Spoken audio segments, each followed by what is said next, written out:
Frères et sœurs, madame, messieurs, mes chers amis, bonjour et bienvenue à l'église protestante évangélique Philadelphie. Ici votre bien-aimé, pasteur Célestin Zouga. J'ai toujours la joie de partager la parole de Dieu avec vous, mes chers amis internautes. Nous poursuivons notre série de messages sur « Soyez vigilants et prudents ». Et le titre de notre message d'aujourd'hui est affiché à l'écran, mes chers amis internautes. Prudence, nos choix actuels déterminent où nous passerons l'éternité. Mes chers amis, parmi les panneaux de signalisation du code de la route, les conducteurs n'aiment pas beaucoup le panneau qui indique le chemin sans issue parce qu'il les oblige à faire demi-tour s'ils veulent aller beaucoup plus loin. Mes chers amis internautes, ce panneau est généralement placé à l'entrée de la voie sans issue, mes bien-aimés dans le Seigneur, afin de mieux prévenir les conducteurs qu'au bout de cette voie, la route s'arrête, mes bien-aimés dans le Seigneur. S'ils veulent aller beaucoup plus loin, ils doivent changer de direction. Ainsi donc, les conducteurs ont deux choix. Continuer sur la route sans issue, mes bien-aimés dans le Seigneur, ou prendre une autre route. Mes chers amis, de la même manière, notre vie éternelle est bâtie à partir des choix que nous faisons aujourd'hui, mes chers amis internautes. Ces choix nous mèneront vers deux directions principales, la vie ou la mort éternelle.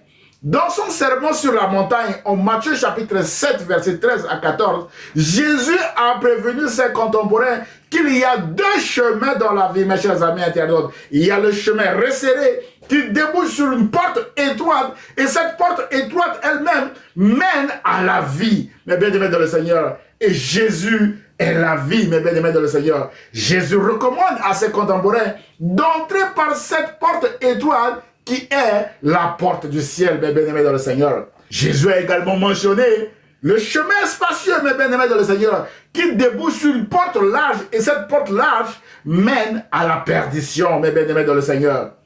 Mes chers amis internautes, dans notre message de ce matin, nous allons répondre à deux questions principales, mes bien-aimés dans le Seigneur.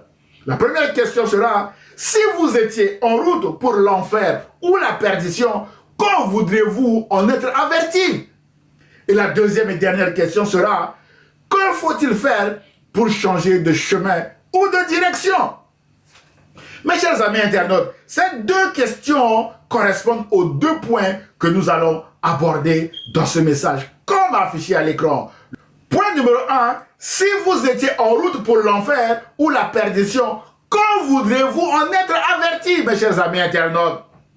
Frères et sœurs, Jésus a répondu à cette question dans sa parabole de l'homme riche et Lazare en Luc chapitre 16, versets 19 à 31, où il est écrit: il y avait un homme riche qui était vêtu de pourpre et de fin lin et qui chaque jour menait joyeuse et brillante vie. Mes bien-aimés dans le Seigneur, un pauvre nommé Lazare était couché à sa porte couvert d'ulcères et désireux de se rassasier des miettes qui tombaient de la table du riche.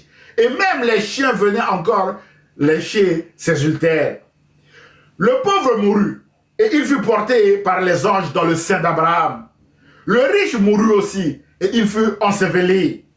Dans le séjour des morts, il leva les yeux, le riche, et tandis qu'il était en proie au tourment, il vit de loin Abraham et Lazare dans son sein.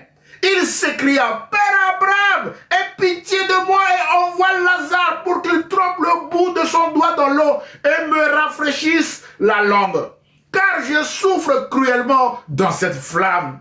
Abraham répondit: Mon enfant, souviens-toi que tu as reçu tes biens pendant ta vie et que Lazare a eu les maux pendant la sienne. Maintenant, il est ici consolé et toi, tu souffres.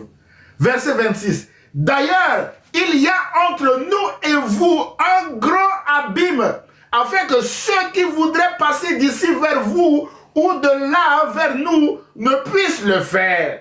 Waouh, mes bien-aimés dans le Seigneur. Frères et sœurs, mes chers amis internautes, L'amour de Jésus envers tout le monde est inconditionnel. Jésus aime les riches, les pauvres, les étrangers et autres, mes bien-aimés dans le Seigneur. Jésus a donné la vie éternelle à un homme riche nommé Zachée qui était rejeté par sa société après que ce dernier ait décidé de changer de vie. Donc Jésus aime les riches. Par contre, Jésus ne supporte pas des riches insensés. Rien qu'à entendre sa parabole de riches insensés, mes bien-aimés dans le Seigneur. Ce qui semble être le cas de cet homme riche dont il est question dans cette parabole aussi. Jésus précise qu'il était vêtu de pourpre et de fin lait et menait une vie joyeuse et brillante chaque jour, mes bien-aimés dans le Seigneur. Nous osons comprendre que cet homme ne se préoccupait pas des personnes démunies autour de lui et encore moins de Dieu. Mes chers amis internautes, frères et sœurs, cet homme riche était surpris de savoir qu'il y a une vie après la mort. Puisqu'il a levé les yeux, il a vu le frère Abraham et Lazare. Cet homme était surpris de l'existence de l'enfer comme un lieu de tourment et de souffrance cruelle dans une flamme éternelle. Cet homme était aussi surpris de voir Lazare, ce pauvre démuni, qui n'attirait pas son attention sur la terre aux côtés du père Abraham dans un lieu confortable. Cet homme était surpris de savoir qu'il y a finalement deux destinations après la mort. Ces deux destinations sont séparées par un grand abîme afin que ceux qui voudraient passer de l'enfer au sein d'Abraham ou inversement ne puissent pas le faire. Mais bien aimé dans le Seigneur, enfin, cet homme est surpris qu'il restera désormais éternellement dans ce lieu de tourment et de souffrance, d'où ses agissements pour chercher à prévenir ses frères sur la terre afin qu'ils ne viennent pas eux aussi dans ce lieu de tourment. Mes chers amis internautes, frères et sœurs, la Bible déclare en Luc chapitre 16, verset 27 à 31 que le riche dit au père Abraham: je te prie donc, père Abraham, d'envoyer Lazare dans la maison de mon père, car j'ai 5 frères. Cet homme riche pense que Lazare serait toujours à son service, mes bien-aimés dans le Seigneur. Verset 28, c'est pour qu'il leur atteste ces choses, afin qu'ils ne viennent pas aussi dans ce lieu de tourment. Il appelle l'enfer lieu de tourment. Verset 29, Abraham répondit: ils ont Moïse et les prophètes, qu'ils les écoutent.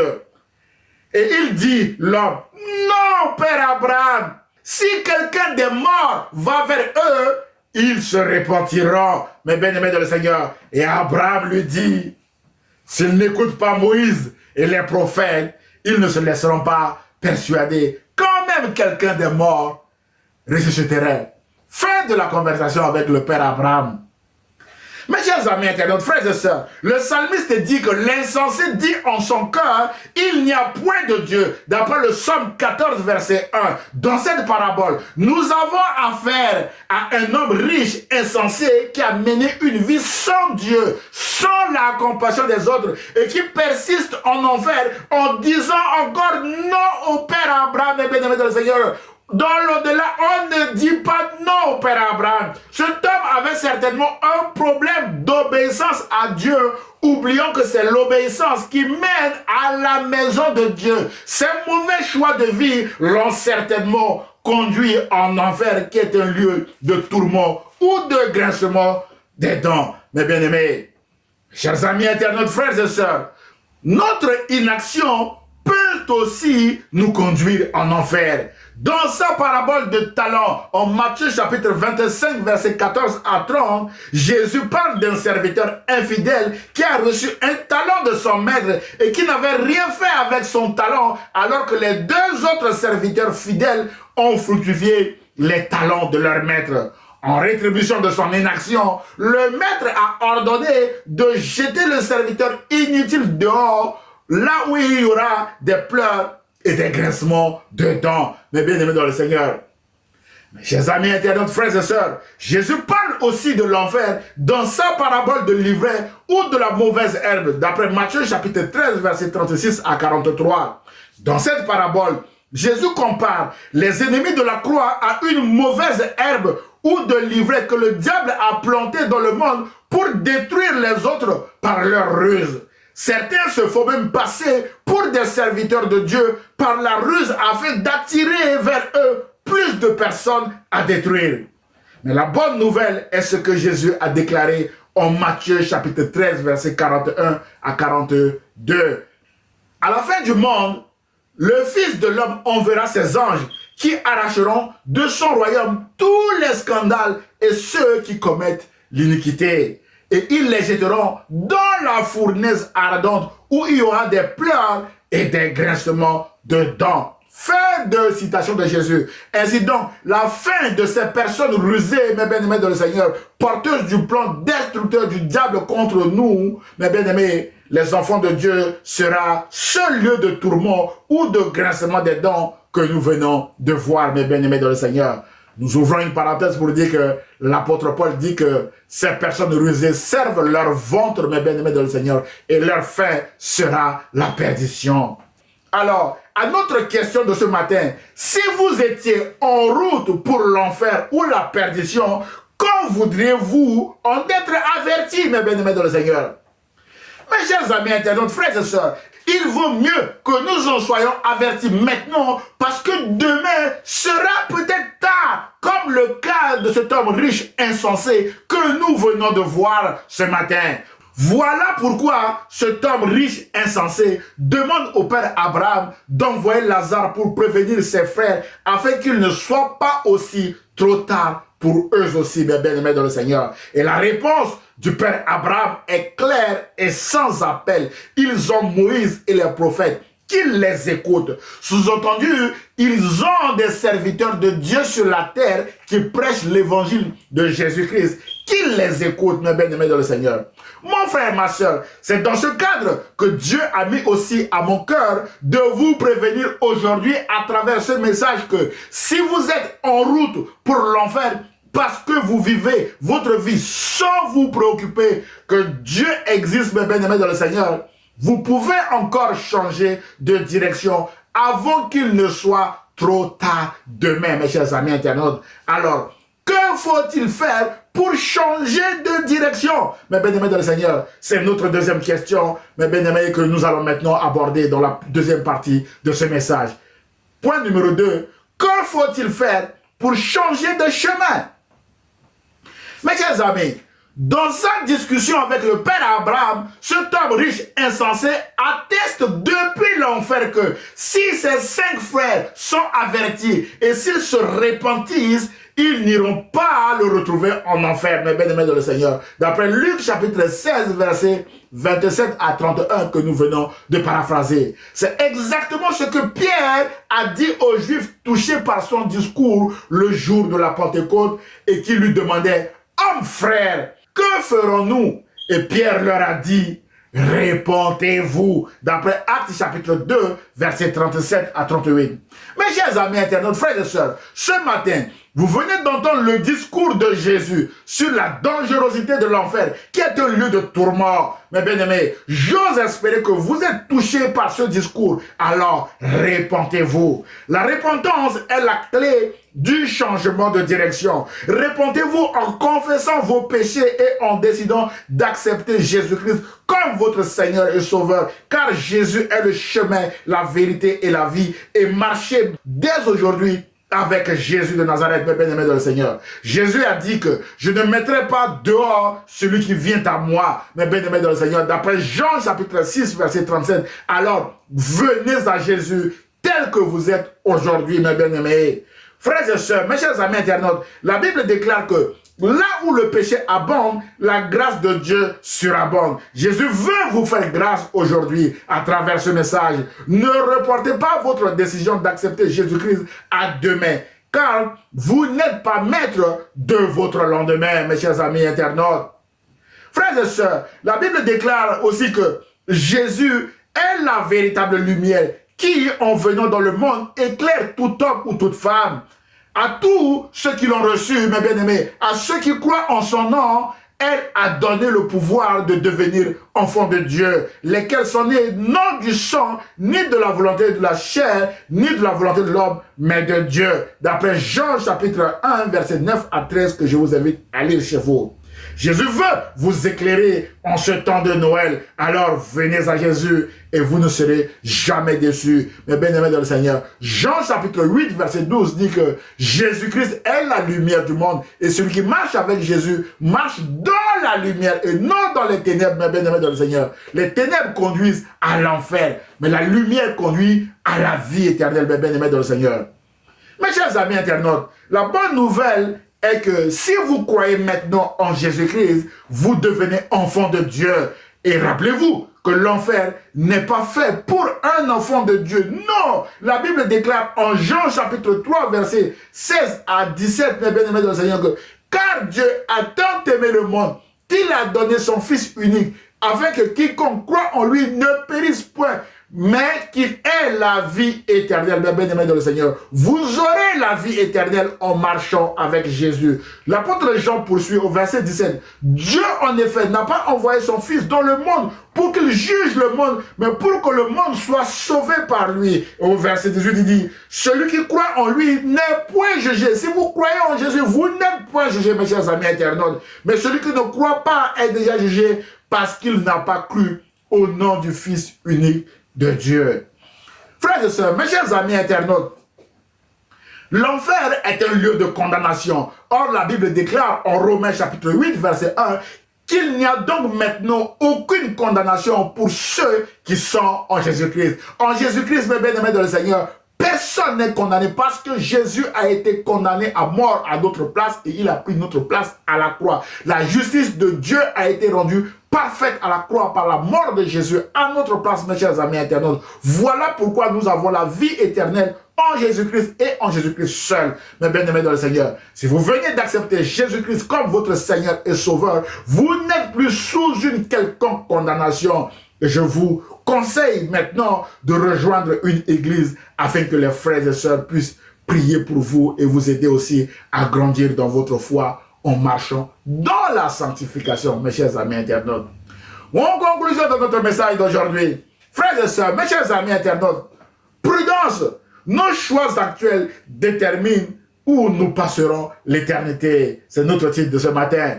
Ce sera dans la présence de Dieu si nous avons fait le bon choix de marcher avec Jésus, qui est le chemin, la vérité et la vie. D'après Jean, chapitre 14, verset 6. Ou alors, nous vivrons malheureusement en enfer si nous rejetons Jésus, si nous rejetons Dieu par nos choix et nos décisions, mes chers amis internautes. Frères et sœurs, à notre première question de ce matin, si vous étiez en route pour l'enfer ou la perdition, quand voudriez-vous en être avertis? Et nous répondons, mes bien-aimés dans le Seigneur, qu'il vaut mieux que nous en soyons avertis aujourd'hui avec ce message au lieu d'attendre demain qui peut être trop tard pour nous, comme le cas de l'homme riche insensé que nous venons de voir ce matin, mes bien-aimés dans le Seigneur. Et à notre deuxième question de ce matin, que faut-il faire pour changer de chemin ou de direction?